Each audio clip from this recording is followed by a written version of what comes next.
Good afternoon, ladies and gentlemen, I'm John, this is Many a True Nerd, and welcome to Fallout 4 Survival Mode. Last time, well, we got something very, very important indeed. We got Ballistic Weave. We also solved some sort of mystery for the Brotherhood at an airport or something. I didn't care so much about that. Ballistic Weave, that's the important one. And with that, I think it's time to make our way home. We're going back to Hangman's Alley. We've got a fair few things we need to take care of there. Not least, of course, we have to get this XO1 armor home and actually do a little bit of work onto that. Let's just pop that on, and now also figure out how much loot we can get home, because I stored a bunch of it here. Ah, perfect. I can collect all of that, and I've even got some spare as well. So I may as well finish off by looting everything here. Ah, noodle cups sitting all over the shop. Perfect. Noodle cups are excellent. Yeah, take all the damn noodle cups. Noodle cups are an excellent source of food and water. There's just noodle cups sitting around everywhere. I'll gladly take all of them. And I'm glad I did have another look around, because I completely bloody missed there's just an astoundingly awesome tail sitting over here. 5% damage, oh, with the Cryolator. From the magazine A Gorilla Ate My Patrol Car. That is a really, really interesting magazine to give you 5% damage to the Cryolator. I would have thought some sort of, you know, abominable snowman comic or something. Also, just grab all the technical documents from the railroad and hand them over to the Brotherhood. That works just fine. So, it's night and we're making our way home, but we're not going to go quite directly home. Instead, what I'm going to do is I'm going to cut by Cabot House and then head straight south down towards Good Neighbor, which I just want to pass through. I'd say this is kind of like one of the big things that's the genius of Fallout 4, which is Fallout 4 is actually quite a small map by kind of modern big open game standards. However, it feels very, very, very large just by virtue of the fact that it's very dense. And who the heck are you? Just some random raider. You're going to die now. But it feels, to me at least, like it's very, very kind of large indeed because of how dense it is, how many enemies there are, how it's all kind of semi-randomized and bits like that. So it feels much bigger than it is. So technically, that's Cabot House down there, just like a couple of meters south, and you've got yourself flipping Mass Fusion right here, and Good Neighbor right beyond it. Like, all these things are right next to each other, but they don't feel right next to each other when you're playing this game. Like, if you're not, like, really familiar with it, they don't feel like that close. They feel like they're further apart. The game does a marvellous kind of job of feeling bigger than it is. And that's all that matters. I don't care that Fallout 4's map isn't actually that big. I care about how big it feels, and it feels huge. As for why we came this way, Cleo! I need to have a quick word with you. You have no idea how much I would love to get the Devastator's right groove off her right now. Oh, 2717, and it's got the martyr effect on it. Blimey, that's sexy, but no. Sadly, can't even come close to being able to afford that. And of course, the reason I actually want to visit her is she is, I believe, completely guaranteed to have a shipment of ballistic fiber. Meaning, of course, that I can actually put ballistic weave onto my clothing. Very, very important. That stuff, well, you can find it around, like, you can find just, like, I think military-grade duct tape actually has, like... Or am I thinking of military ammo? No, I'm thinking of military ammo bags, I think. Yeah, if you find, like, a military ammo bag, that's got, like, 2 in it. But, like, you're very, very often short. So it's worth spending the money getting hold of 1 shipment. Meanwhile, as for next door, the woman who I actually kind of cleared out the library for, I will pick up a shipment of concrete from her. Because, yeah, after you've kind of installed a Wasteland Workshop, concrete gets pretty much added to all the traders' inventories. And, like, you know, like, if you want to buy 25 circuitry, that's 1,600. This is a character that's got basically, like, nothing in the barter perks, because I never put anything in the barter perks. You know, crystal, 1,500. Silver, 2,000. Concrete is a flipping bargain. 200 blocks of concrete for 520. So it just shows up all over the shop. In fact, it's kind of odd because, like, adhesive, 25 adhesive for 2,600. Biggest ripoff in the world. Just set up a corn, mute fruit, and tato farm together with a water pump, and you've got all the adhesive you'll ever need. But yeah, I will totally clear her out of some concrete because I wouldn't mind building some fun concrete stuff. So, giant pile of concrete, giant pile of ballistic fiber. Let's be on our way home. And now we're just going to go the nice, safe route home. We'll cut by Boston itself. When I say the nice, safe route home, why am I suddenly in caution? Who's regenerated? What's going on here? Maybe some raiders just got agitated by a vertibird nearby. Never mind. Yeah, we'll cut by Boston Common. Obviously, we'll head back via Diamond City to Hangman's Alley. Except, of course, while we're passing by Vault 114, Park Street Station, we just need to quickly pop in here as well. And I'm kind of hoping the corpses are still here, because ideally I need something. Aha! There's at least some corpses still here. Marvellous. Because I need something off these corpses, and No, not a worn fedora. I need a battered fedora, though. Ooh, suppressed powerful 10mm. Because the thing is, only 4 hats in the entire game. This is really annoying. I really hope they fix this. Only 4 hats in the entire game actually take ballistic weave, which makes them easily the best headwear in the game. And only one of them actually has a useful effect on it, and that's the battered fedora, which has +1 luck. There's no real good-looking hats that have any good effects that take the weave. So basically, every time I play this game, every character I play as ends up wearing a fedora. I don't know if like Fallout 4's got some sort of pro-hipster agenda or something, but that does seem to always happen. Though annoyingly, too many of these guys have faded away, and all of a sudden, I can't flipping find anyone anymore to actually have dropped a battered fedora. Right, never mind. With no triggermen to actually get battered fedoras off, I've got a plan B, which is we need some fresh triggermen, and some can be found actually in Good Neighbour. Literally any of these little warehouses round here, that we may as well actually begin the quest, given we do actually get paid to do this. Just go down to the delightful British bartender and ask after some work. Actually, never mind. The robot won't give me the quest for whatever reason. It must be locked to... Maybe it only becomes available after you do the Bobby quest. So, never mind. We'll just clear out these guys for free, I guess. And we've got what we need straight away. 1 battered fedora off this chap. Lovely. So, with everything we need actually in hand now, we are just going to head straight back up towards Hangman's Alley. We'll kind of swing by Diamond City, but I'm actually going in. I'm just going to pass by it. This is just a nice, pretty much safe route to get between Diamond City and Good Neighbour and Hangman's Alley and the river and Cabot House and the railroad. You know, this is just a route you get used to walking. And here we are back home at last. But things around here are changing. This is going to be the last time this looks like this. Oh, what the... Are you okay? Are you fine? Yeah, that's fine. I'm sure you do have work to do. Yeah, this is going to be the last time it looks like this. This looks all a little bit scruffy to me. Now, I do have to figure out how much can or cannot be actually taken down. Because some stuff you are or are not allowed to actually, yeah, remove. Oh, flip, That's my bed, you bastard. Alright. Junk dropped off round here. How many people are now living in this place? 10 people now live here. That's fine. There's enough food and water and defense to support them, but not quite enough beds. So, you see, we've got one small problem, which is some of this settlement can't be demolished. So this settlement up here, this kind of little shack, this is stuck. Let's start by tearing down everything we can. Because we'll just do all of this back ourselves. In fact, let's just double check here. Get rid of the shack floor. So some of this we can get rid of. Why is just this particular bit? Why is this? Oh, okay, good. That was part of the roof. Marvellous. We can get rid of all of that. Good. So we can get rid of all of this. Yeah, we're just getting rid of all of this. Everybody up and about, please. Thank you. So what we're actually stuck with, however, is... Oh my goodness, Preston Garvey, you actually managed to flipping make your way up here. Marvellous. In fact, I think if I speak to you, I just get a flipping pile of XP, don't I? Apparently the castle's been trying to get you on the radio. Some kind of situation over there.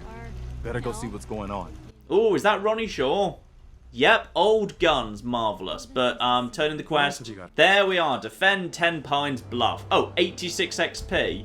Oh, how bloody generous of you. Well, at least it's out of the quest log now.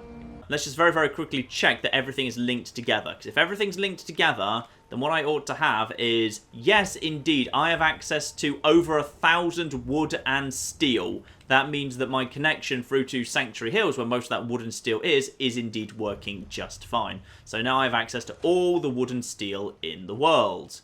But first, I am exhausted and I need a good night's sleep, folks. Now, first up, I believe some of you are holding some equipment. I just want to trade a few things. You, I believe, are holding a big pile of junk, are you not? Yes, you are. Marvellous. Okay, so what I'm pretty sure I've just done here is I've now officially managed to clear everyone out of any stuff they might have been carrying. Yep, nobody is carrying any additional stuff. So at this point, we now need to clear out the society. And before we clear it out properly, in fact, let's just harvest all of these vegetables before we put all this stuff away for the time being. Because we're going to build this back up again from your... There's someone hiding in there. There's totally someone hiding in the mute fruit. I do know, by the way, how in this society corn has blatantly gone a bit purple. The colour has actually completely changed over time. Rads have done something to the corn. So that's fun. No, interestingly, we also can't do anything to this barricade over here. That one is stuck in place. We just can't do anything for whatever reason. Can we take this one down? Yeah, we can take this down. The game's fine with this one we taking down. The mysterious door just kind of floating there. Marvellous. And then we'll get rid of that too. And we'll just leave those there for now. So we can move Sheffield and his posts round the corner if we wanted to. But yeah, we've totally got more space than we actually are using at the moment, which is nice. We can kind of expand this whole area. So let's just pack up the farm. You can store plants and then just replant them elsewhere, so don't worry about that. What I'm kind of seeing, by the way, is like a multiple tier area. Like, I don't really want to be using that shack. We'll kind of retire that shack. We'll just make it part of the scenery. What I kind of want instead is... let's just get rid of this bed over here. Yeah, I imagine happiness is going to go down given I've got rid of literally all of the beds. But I wouldn't mind like having like an entrance area over here of some description. And then we have like a ground floor that's going to be like a work area. That's going to be like my garage and workshop, and that's going to be where traders come and like public who are passing through, they can stay there. And then what we'll do on top of that is we'll build living quarters up. So first things first, let's figure out how we're going to do the ground floor. Okay, first bit of floor perfectly lined up against the wall. Now I can use that because everything will snap into place nicely, and we can build ourselves a nice floor out. Now, interestingly, this area's got a tiny bit of a slope to it, so I can't just have, like, a flat floor across the whole thing. What I'm going to have to do is I'm going to have to raise the entire floor up slightly with some steps.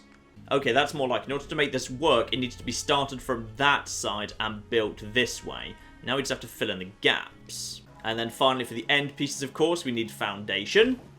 So this is like our little entranceway in. I wouldn't... oh, it's Sheffield. Maybe I go over there or something. You just walk over there. Can you? Yeah, you go. Well done. So we've got some nice concrete pieces at the end that kind of covers up the scruffiness. The rest of it we can probably kind of mostly cover up with walls. Now you see the collision detections are a little bit ropey, so we can just kind of squeeze these things in around the outside so we can kind of get around the fact that technically some of this is kind of squished in. Okay, so I think I've got like the starting point I want here. So we've got a foundation here, some steps up, and we're going to come up, and when you get home, you're going to open her up, and you're going to be greeted by this lovely environment right here. You'll come in here. We'll kind of wall this up a little bit just to kind of cover up the dirt and the walls and whatnot. But you come in here, and we've got this lovely area right here for you. This area out front, meanwhile, is going to be, I think, going to be like the farming area. So let's get that set up next. So, first thing we want here, obviously, our front door we want to be nice and defended. So I've rigged up a powered door to a switch. So that, you know, when I'm away from home, obviously this is all open, but as soon as I get back home, flick the switch, and we've got ourselves one locked door. Marvellous.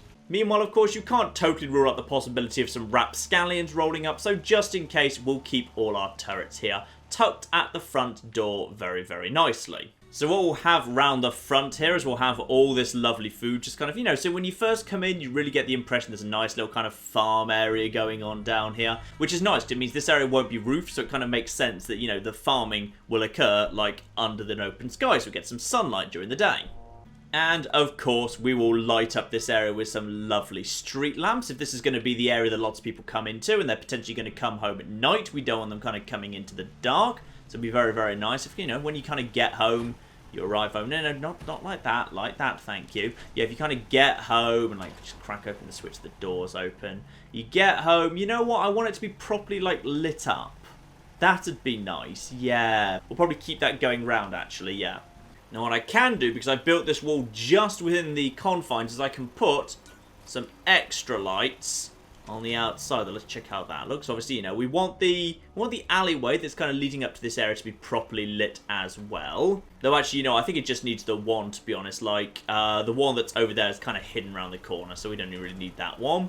So just kind of get rid of you quickly. And can I just repeat, by the way, how much I love the fact that the street lamps, the very high up street lamps, can link into each other. So the wires are so high up, they don't get in the way at all. It's very, very nice indeed. I do like that.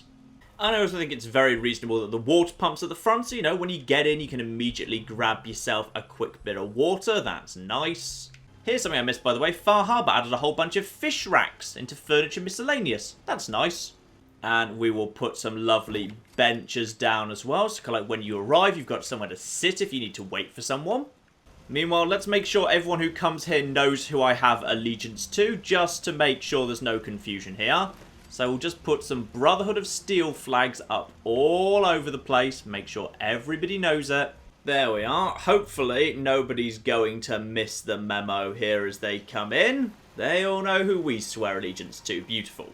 And I think we'll put a nice warming kind of fire barrel in the middle here as well. Just so everyone, you know, they arrive, they see who we're loyal to, they get a drink of water, they can warm themselves around the fire barrel. Everything is good.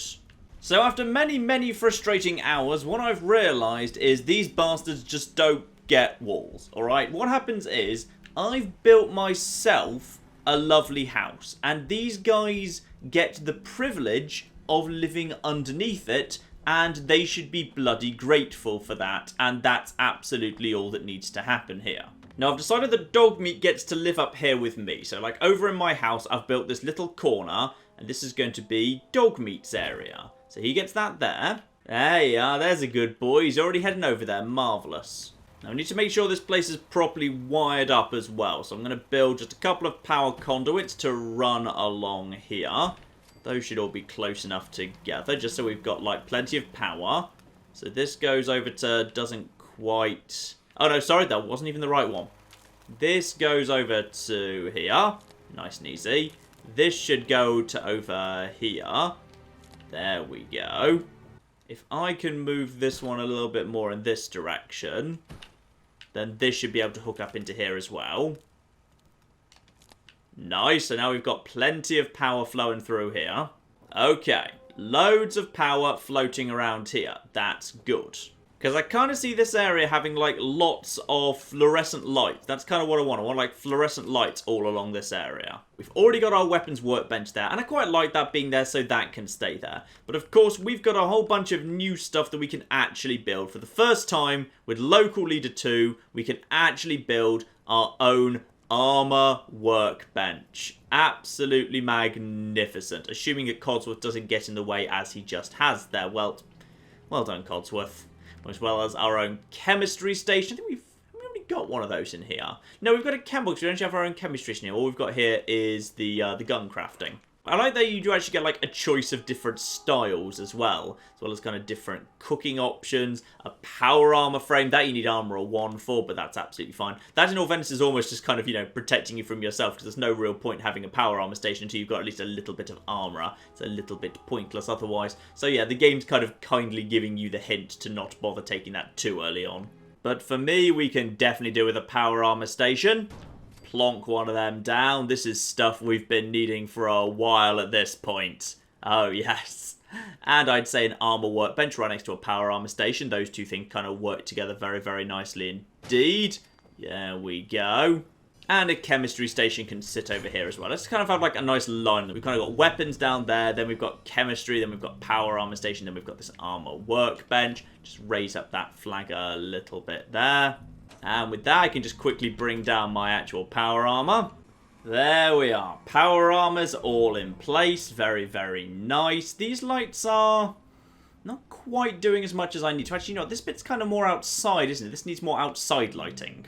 There we are. A couple of street lights out here. That's all much, much nicer. I had a thought about this place too, by the way. Like the fact that there's this little shack I can't do anything with. It's just kind of stuck up here. I kind of had an idea for that, which is we could declare this like the bathroom, given it's kind of up and out of the way. And, excuse me, because something we actually got out of Far Harbour was outhouses. So we can put an outhouse there, and then we can immediately slap a door on it. There we are. So we've actually got a working outhouse there. That's nice. When I say working outhouse, there's no toilets in it. That's all right. We can fix that. One toilet in outhouse. Marvellous. And then there can be like a bathtub off to the side. And a second bathtub for those occasions when people just like having a bath and chatting to each other. Marvellous. So just close that up. And we now have a sort of a little bit functional bathroom. As for me, however, we're getting some lovely little kind of warm glows coming from, yeah, actually, I think kind of mysteriously, like the fire barrel that lives in Hangman's Alley is kind of programmed to be way brighter than any of the ones you can build yourself. You get a nice glow out of that. It's actually quite nice. My settlers, meanwhile, are apparently upset by the lack of beds. That's fine. We will just give them some nice sleeping quarters. Where do we want the sleeping area to be? Like, this is just kind of a big open communal area, to be honest. There you are, you fussy plebs, a whole bunch of beds for you. Marvellous. I hope you're all very, very happy and thus won't be going and using my room under any circumstances. There we are. That should make everyone know who lives here. This is Grill's house, no one else allowed. And as for lighting in here, I'd say we go for the fancy lighting. Lovely. Especially over here. Actually, it's a bit dark over here. I could do with actually some kind of brighter, warmer light over this side. Because, like, this side of the building's all very nice. But over here, it's all a bit kind of cold. And we think we kind of need some warmer light going on here. I'm going to put a couple of the oil lamp posts out on my balcony. Because I think those are lovely and warm. That's nice. In fact, yeah, I'll just put one in every corner. Just because I think they're really, really cool. And I do like those. And we'll also have some of the nice kind of wall sconces over this way. There we are. I like those. They're not kind of too, like, aggressively bright. They're just kind of quite nice. In fact, I might actually replace these with the sconces, because I like the sconces better. I really wish you could, like, build a double bed in this game. You really can't spoil yourself with a nice big double bed. It's always single beds. Very annoying. Give myself a nice desk to kind of sit and work at, obviously. So let's just have a nice string of lights to provide some light over the desk there. So that's all properly lit up so you don't strain your eyes, obviously. And most important of all, obviously, we do want a disco light so everything's lovely and festive. Rug for Dogme in case he wants to have a nice little rug to sit on. And we'll just put up some nice paintings as well. I've just leveled up from putting paintings up. Marvellous. There we are. I've centered the bed to the paintings as well. Dogme gets a painting too, obviously, but all his paintings are going to be of dogs. Obviously, I need a couple of chairs out on my balcony. There we are, so we can just kind of sit out here and enjoy the weather. And most importantly of all, I'd say we need to make ourselves a bobblehead stand. That can be next to Dogme. Dogme, guard the bobblehead stand, alright? Do not let anybody take my bobbleheads. We'll just move your picture just a little bit further. There we are, then it doesn't get blocked. That's nice. Now, technically, I don't actually have that many bobbleheads yet. We're going to need to go and get a few more as yet. But still, it's nice to have them there on display. And indeed, as I am apparently exhausted, because you do indeed keep taking food and water and kind of tiredness, what have you, while you're actually working, I'm going to grab a quick night's sleep and then crack on with this in the morning. Now, something else that we definitely need down here, we need a proper cooking station.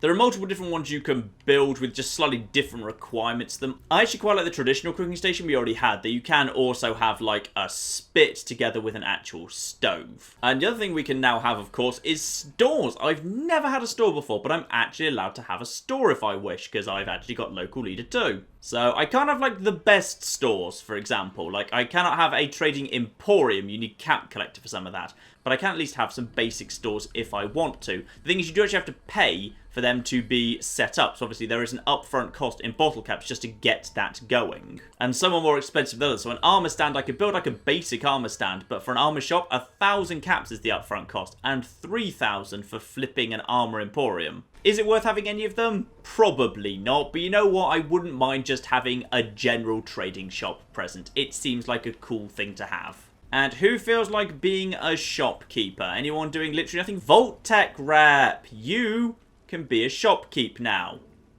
There you are. And now you are going to go and be a shopkeeper, hopefully. And yep, he literally teleported there. Marvellous. Does he have any inventory straight away? What have you got to trade today? And straight away, he's got the Apocalypse Left Grief.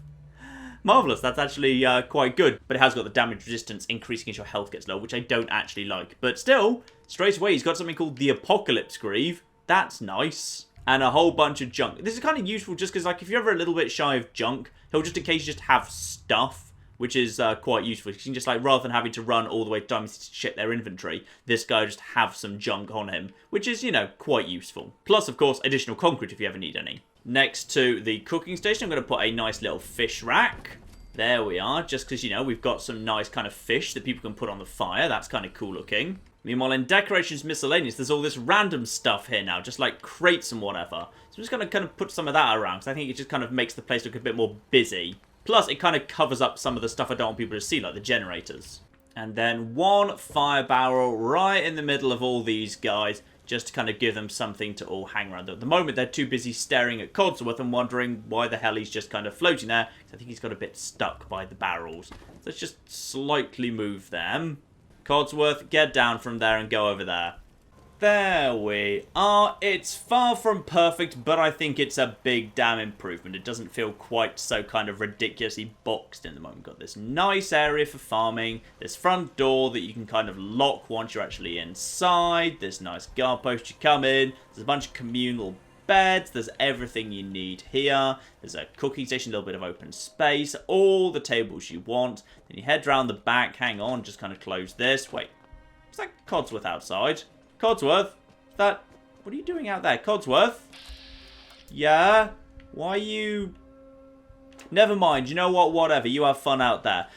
So yes, let's just kind of close the door behind Codsworth. And then head upstairs, and we've got my actual house, and I've actually got somewhere worth... Don't you even think about it. You're playing a dangerous game there, settler. You know what happens to people who come into my room and sit on my seat? They get sent to God only knows where. Yeah, Taffington Boathouse. That's absolutely miles away with some dangerous territory between the two. Off you go, my good man. Yep, there you are. I think you're not sitting in my seat anymore. I think you're going to go and die on the road somewhere. Marvellous. And now finally that we've got an armour workbench in the same area that we've actually got all our materials, we can finally make some improvements to all our armour, which right now is in terrible, terrible condition. First things first, let's actually get our basic gear up. I'm going to swap out the army fatigues for strength and agility for the military fatigues, which is +2 agility, which is just better. Ooh, plus that comes with 5 energy resistance, and that doesn't. Interesting. So just a tiny bit more energy resistance. That's always welcome. So we'll move the military fatigues up to Mark 4. Yep, beautiful. Oh, look at all that adhesive. All that adhesive because of my adhesive farm over by the door. Marvellous. So we'll move that straight up to Mark 4. So 90 and 95. Yep, we'll do that very, very gladly. And we'll also move the battered fedora up to Mark 4 as well. For 90 and 90. Very good. Owing to more people making moves towards my room to use my chairs, I've decided to give these people some additional chairs. There we are. Additional chairs for you. So there's now chairs for you downstairs. No more coming upstairs, thank you. And with that, bloody hell, we're up to 243 damage resistance and 247 energy resistance. We can now take a lot more damage. But we've also got, you may recall, a whole bunch of new stuff I've been keeping specially. So I've got a whole bunch of sturdy combat armor, which potentially might be worth swapping out for some of my effects. So what's on my left arm right now? Left arm is +1 strength, +1 endurance. Yep, I've decided that champion left arm we're going to deposit just for the moment. And instead, we're going to try replacing it with a really good quality sturdy combat armor left arm. Because this thing, this champion's left arm, that's already pretty much as good as it gets. Like, that's not going to get much better. I might get a little bit better, like... Well, ultralight I could get it up to, but it's not going to get better than 15 and 9. The sturdy combat armor left arm, however, that's already at 13 and 13. So straight away we can get that up to polymer combat armor for 16 and 16. Meanwhile, the ultralight build, yeah, that gets the weight right down. So even though I've lost 1 point of strength, I've gained a bit of weight back. Plus I get more action points. Yeah, you see, this is the sort of thing I need to be doing more often. Yeah, we're going to move that over to the ultralight build. That's lovely. I mean, I could have just gone for deep pocketed, which I know would therefore probably get me a net gain in terms of how much weight I can ultimately carry. But ultralight build's nice for the extra 5 action points. I can't deny, I also do just like wearing the more sturdy and heavy gear, because you can genuinely see a big difference. You feel like you're more protected. It feels nice. Ah, lovely. Now, the Assassin's gear I'll keep for now, but I can probably do better. So that's currently at 17 and 21. So we can move that up to 22 and 26 with microcarbon. And again, ultralight. I should probably just prioritize getting like all my gear up to ultralight, because ultralight is very, very good. Yep, we'll move the champion right arm over to ultralight as well. Marvelous, a little bit less weight and a little bit more action points. Ultralight gets the synth gear down to 1.5 weight. That's crazy light. Beautiful. And as we're running a little bit low on materials, I'll just move the Assassin Shadowed left leg over to Deep Pocketed, but I'll keep it on Shadowed. The red dress could take a weave, but honestly there's no point giving it one. I was considering looking at the Vault 111 jumpsuit, but there's no chance it's anywhere near as good as weave, even at its highest level, like 2025? Okay, but nothing special. I don't know why they make you wait for 4 and 4 on armor and science for that. It's just not worth waiting for. Add all that together, our loadout may not look like it's changed very much, but bloody hell has it made a difference. We are now up to 251 damage resistance, 261 on the energy, as well as our action points are up by like at least 20. Oh, and I forgot, I leveled up by decorating. Well, nothing more pressing's come up, so let's start taking critical banker. So now after I've stored up a critical, I can immediately start storing up the next one too. Marvellous. One more thing I need to do, which is I need to actually make a decent set of power arm, which is right now I only have, well, this thing doesn't actually have a right arm or a right leg. So we're going to need the right arm and the right leg off this thing. That looks absolutely dreadful, but never mind. Let's do some work on this. Obviously, if I've got a limitation in resources, I'll prioritise working on the XO1 stuff, and then potentially I'll hopefully find another set of XO1 that I can pull the arm and leg off in order to get a full matching set later.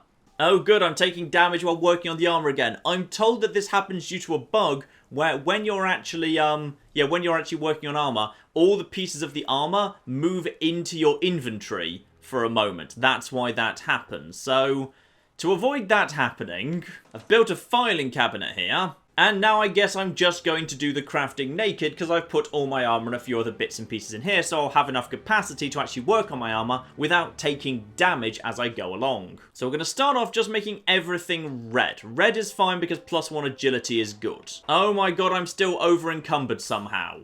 And things, you can't just ignore it because you can't see your health bar. If it happens too many times, you will actually flipping die. I've now put literally all of my aid as well as all of my armor into the filing cabinet. Is this good enough for you, game? They really need to fix that bug. It's very annoying. Okay, it's still noticeable, but it's not as bad now. Now at least everything is the same colour. So how quickly am I going to burn through my supplies if I just move all of this stuff up to Mark 5? Not actually that quickly. That's actually not so bad at all. So, let's get started on the helmet. We'll start off with a VATS matrix overlay for that. Increase VATS hit chance. Very, very useful. That is a good thing to have there. And we'll move this up to Mark 5 as well. And we'll move the headlights over to red for maximum badassness as well. Beautiful. Luckily, we've got plenty of aluminium. Ceramic will start running shy pretty soon, though. Increased action point refresh speed seems decent. I can't think of anything I'd want more than that on my armor. And we'll move this over to the Mark 5 as well.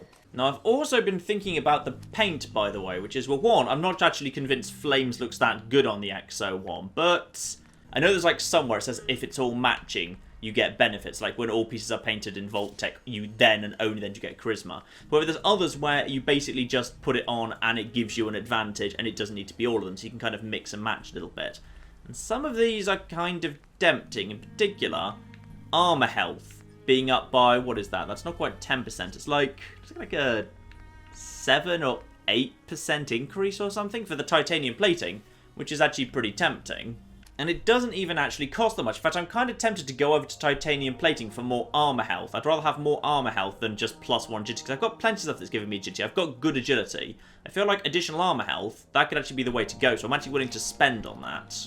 Okay, so at this point I've got two very, very good bits of armor. The chest piece and the head piece are amazing, but we're already starting to run a little bit low on supplies. Even with my adhesive farm, I've been burning through it quickly because of all the work I did on my other armor pieces.